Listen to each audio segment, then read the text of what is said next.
கர்த்தருடைய பரிசுத்தமான நாமம் மகிமைப்படுவதாக.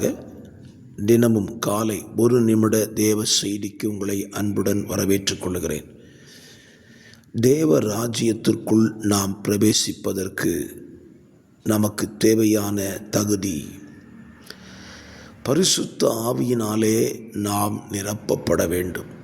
யோவான் 3:5 இயேசு சொன்ன வார்த்தை, ஒருவன் ஜலத்தினாலும் ஆவியினாலும் பிறவாவிட்டால், பரிசுத்த ஆவியை பெற்றுக்கொள்ளவில்லை என்றால் நாம் தேவ ராஜ்யத்திற்குள் செல்ல முடியாது.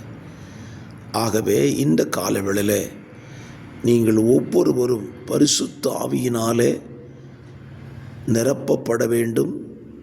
அந்த ஆவியானவர் தான் நம்மை தேவ ராஜ்யத்திற்குள் கொண்டு சேர்க்கிறார்.